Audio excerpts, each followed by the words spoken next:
Welcome back to The Wonderful Wizard of Oz. We're on Chapter 21, The Lion Becomes the King of the Beasts.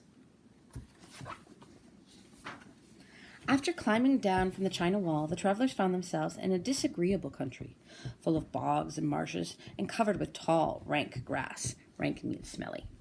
It was difficult to walk far without falling into muddy holes, for the grass was so thick that it hid them from sight. However, by carefully picking their way, they got safely along until they reached solid ground. But here the country seemed wilder than ever, and after a long and tiresome walk through the underbrush, they entered another forest, where the trees were bigger and older than any they had ever seen.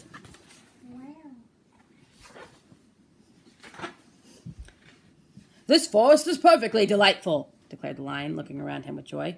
"Never have I seen a more beautiful place."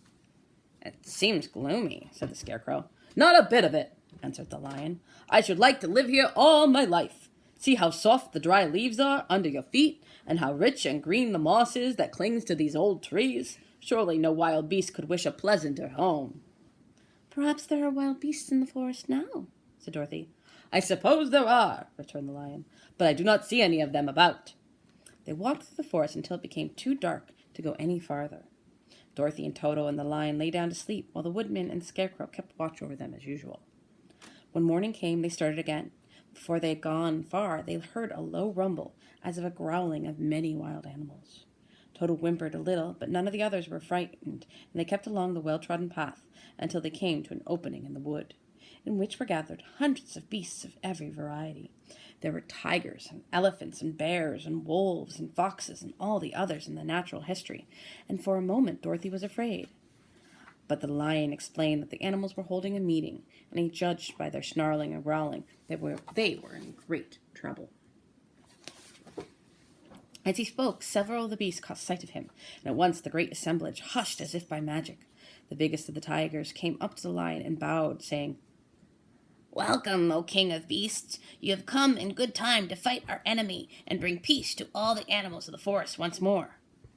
"What is your trouble?" asked the lion quietly. "We are all threatened," answered the tiger, "by a fierce enemy which has lately come into this forest. It is a most tremendous monster, like a great spider, with a body as big as an elephant and legs as large as tree trunks. It has 8 of these long legs, and as the monster crawls through the forest, he seizes an animal with a leg and drags it to his mouth, where he eats it as a spider does a fly. Not one of us is safe while this fierce creature is alive, and we have called a meeting to decide how to take care of ourselves when you came among us." The lion thought for a moment. "Are there any other lions in this forest?" he asked. "No, there were some, but the monster has eaten them all. Besides, they were none of them nearly so large and brave as you." "If I put an end to your enemy, will you bow down to me and obey me as king of the forest?" inquired the lion. "We will do that gladly," returned the tiger, and all the other beasts roared with a mighty roar. "We will." "Where is this great spider of yours now?" asked the lion. "Yonder, among the oak trees," said the tiger, pointing with his forefoot. "Take good care of my friends of mine," said the lion, "and I will go at once to fight the monster." He bade his comrades goodbye and marched proudly away to do battle with the enemy. The great spider was lying asleep when the lion found him, and it looked so ugly that its foe turned up his nose in disgust. Its legs were quite as long as the tiger had said, and its body covered with coarse black hair. It had a great mouth, with a row of sharp teeth a foot long, but its head was joined to the pudgy body by a neck as slender as a wasp's waist. This gave the lion a hint of the best way to attack the creature, and as he knew it was easier to fight it asleep than awake, he gave a great spring and landed directly upon the monster's back.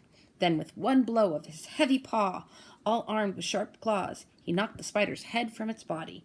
Jumping down, he watched it until the long legs stopped wiggling, when he knew it was quite dead. The lion went back to the opening where the beasts of the forest were waiting for him and said proudly, "You need fear your enemy no longer." Then the beasts bowed down to the lion as their king, and he promised to come back and rule over them as soon as Dorothy was safely on her way to Kansas. Amazing, the lion got brave after all.